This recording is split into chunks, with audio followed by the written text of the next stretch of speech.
stuff, and especially if you're in the southern waters where it's hot, it gets hot. We had no air conditioning or anything like that. You just sweat it out. Yeah, there was sweating, a lot of sweating going on. Yeah. And life on a submarine, I mean, about that, there's always action. There's one watch on and one watch off. Right. See, 4 hours on, 4 hours off, round the clock. And if you're in action, then everybody's on. What you have just seen is the testimony of Werner Kruger, a Third Reich Navy veteran who fought in World War II. During those days, this man served on a submarine, so he experienced firsthand living locked up for months in a ship submerged in water.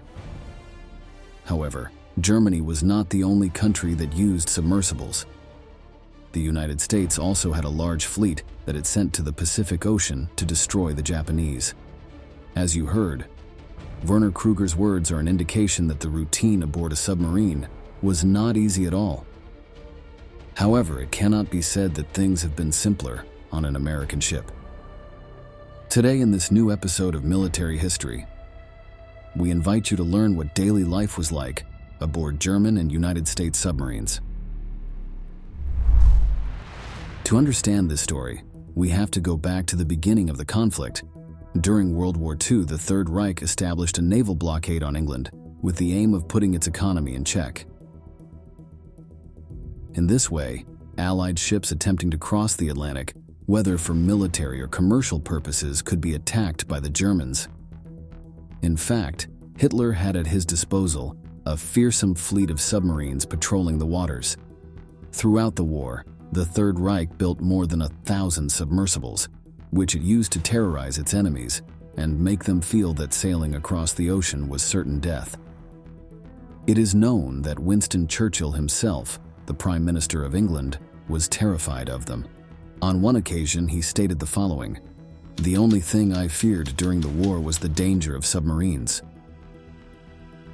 To know what daily life was like aboard a German submersible, we must first understand how it operated. These ships spent most of their time above the water surface, moving thanks to their diesel engines, which gave them great speed. They only dived when they did not want to be detected by their enemies or when carrying out a surprise attack. For an Allied ship, there was nothing more frightening than being torpedoed in the middle of the night, just when she thought she was safe and nothing bad could happen to her. Submarines were true predators that lurked in wait for the unsuspecting, which did not necessarily mean that the crew enjoyed their work. On the contrary, the routine of the staff on board was so hard that it could become a barely tolerable hell. Submersible patrol missions could last between 3 weeks and 6 months. No one knew exactly how long they would be at sea, since orders from higher-ups could vary from moment to moment. It was common for a man to believe that he would be on board for a month, but because of the vagaries of war, he ended up locked up on the submarine for half a year. Let's see Werner Kruger, who we already met, talking about the length of his missions. The journeys were anything from 8 to 16 weeks. We had journeys over 3 months. 144 days was our longest one. For an Army soldier fighting on land, it would have been possible to abandon his duties and desert. On the other hand, for a member of the Navy who was trapped in an underwater vessel, there were no escape options. He had to learn to live with his comrades and adapt to that claustrophobic environment. In total, the crew of a German submersible consisted of about 50 men. The staff was divided into 2 groups with clearly differentiated duties. The first was that of the sailors, who had to clean the ship, load the torpedoes so they could be fired, maneuver the weapons, and make sure there were no enemy ships around.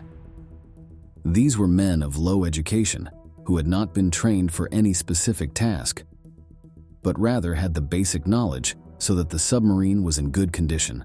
Instead, specialists were soldiers in charge of the most sophisticated technological equipment, such as radio and controls. Finally, we have to mention the commander, the highest-ranking person within the crew and who was in command of the missions. His role was fundamental, since he was the one who made the decisions and decided the course of action to follow. He had to be aware of everything that was happening on the ship, and no detail should go unnoticed. On the other hand, he had to keep the group's morale high, preventing his men from losing their spirit and mutinying. This was probably one of the most difficult tasks to achieve, since 50 sailors, locked in such a small space for months, was the perfect combination for all kinds of conflicts and quarrels to arise. The commander had to be skilled enough to maintain harmony and cooperation within the team. Let's listen to Werner Kruger talking about the importance of the commanding officer. The leaders of the boat, they pick their people. That you get on with the fellows, there's no fights or anything like that, you know, we all have our habits and so on. You were compatible, and you were proud of it too, and the captain was proud of it. And if you didn't like anybody, then you transferred and asked for somebody else. But they try to keep the crew, because you relied on one another, it's for all ranks stand. For the crew of a German submarine, there was nothing more uncomfortable than maintaining hygiene. While on a mission, they could not shower, shave, or wash their clothes, as drinking water was a scarce commodity and should not be wasted on personal cleanliness. In other words, a man could go up to 6 months without bathing, so the smell accumulated inside the ship must have been unbearable. Most likely, with 50 sailors packed in like sardines, there came a point where they became immune to this and were unable to detect the nauseating stench of their comrades.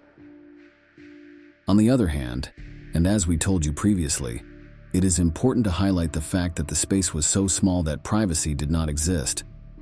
There were not enough bunks to accommodate all the crew, so they had to take turns sharing the beds. When one woke up to start his workday, there was another who took the opportunity to lie down to rest in the place that was left empty.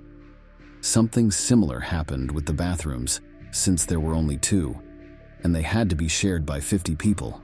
To no one's surprise, this generated enormous arguments among the staff, whose members accused each other of not respecting the shifts of use.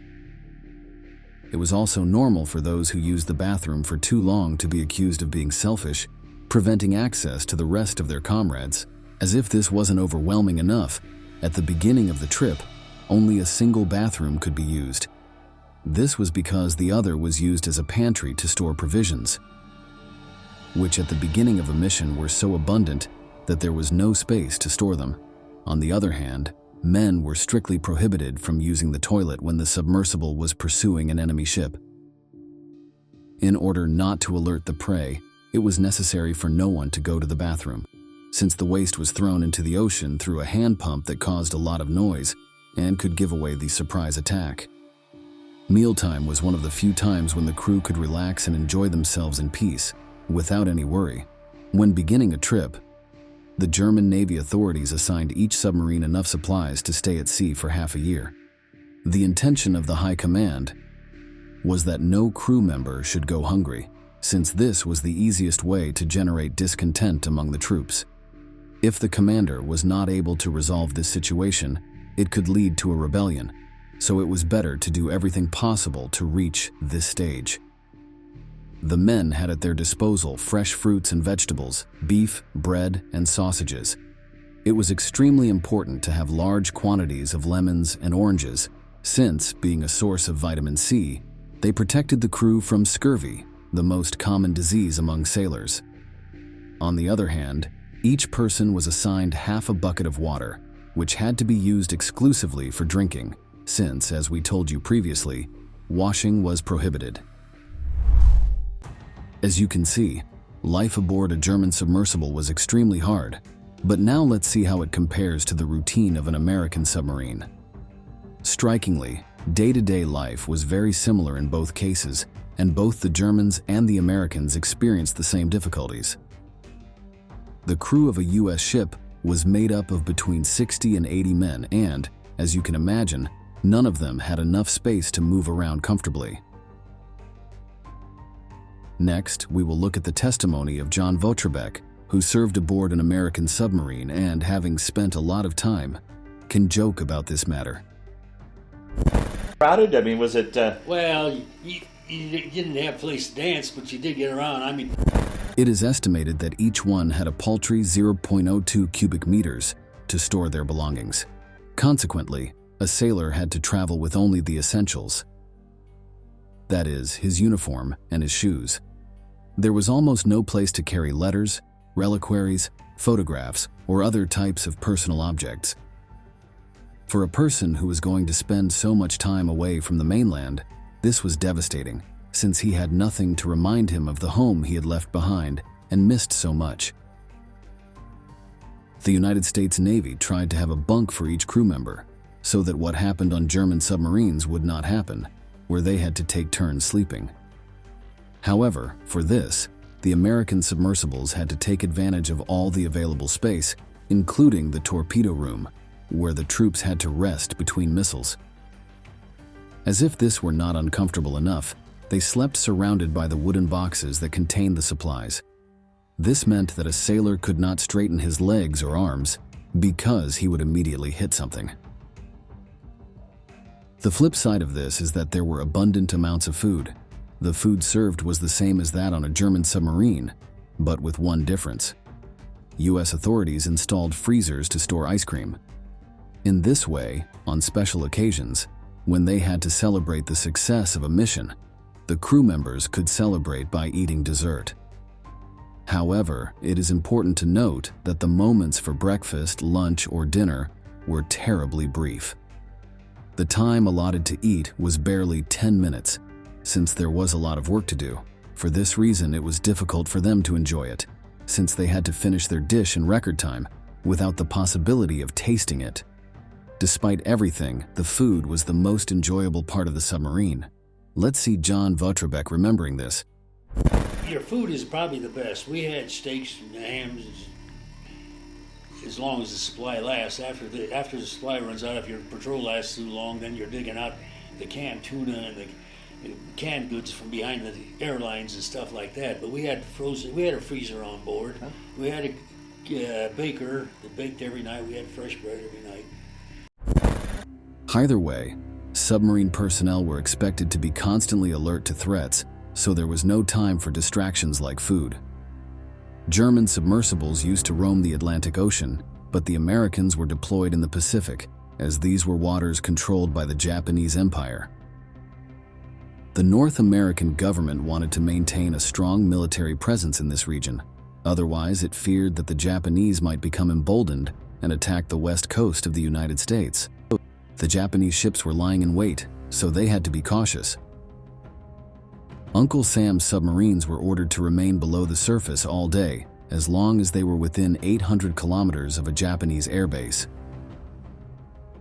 This was a way to avoid an aerial bombardment that would take them by surprise. During the early years of World War II, this meant that a submersible had to remain hidden virtually all the time, as Japan had almost complete control of the Pacific Ocean. The only time the ship could return to the surface was during the night, when darkness was enough protection to avoid detection. However, being submerged for so long had a cost, as the diesel engine ran at maximum power for hours. Consequently, the interior temperature rose to the point of being unbearable, reaching 37 degrees Celsius. In other words, for the crew, it was like living in an endless and suffocating summer. There was practically no ventilation, and the air was stale. The atmosphere stank, and the men were so sweaty that they felt like they were about to faint. Although it may seem strange to you, even though there were many things that were prohibited inside the ship, the crew members were allowed to smoke. One of the ways they knew the air was hot was when they had trouble lighting cigarettes. Unlike the German submersibles, the Americans allowed troops to bathe once every 10 days, although washing clothes was prohibited.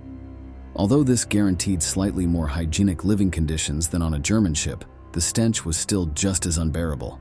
Due to the dirt, it wasn't unusual for the walls of the ship to be impregnated with mold. On the other hand, it was normal for gigantic cockroaches to appear and walk freely among the crew, who no longer even bothered to try to exterminate them. In conclusion, we can say that life aboard a submarine was full of hardship and suffering, regardless of whether it was German or American. The routine was similar, as were the daily problems that each of the troops had to face. However, there are certain details that allow us to think that it was preferable to inhabit an American submersible rather than one of the Third Reich. On the one hand, hygienic conditions were slightly better, and on the other, it must be taken into account that, as the war progressed, Germany had fewer and fewer resources. Therefore, the maintenance and supply of provisions for the submarines became increasingly worse because the economic situation of the Nazi Empire was catastrophic. The United States, on the other hand, did not have as many soldiers fighting on the front lines, so its military budget was distributed in a more balanced way. This is why the North American Navy functioned in relatively good conditions, which allows us to conclude that it would have been preferable to serve in a United States submersible. We reached the end of the video and we want to ask you, would you be willing to work on a submarine to serve your country? Leave us your answer in the comments box below, and don't forget to subscribe to our channel to learn about many more military events that left their mark on history.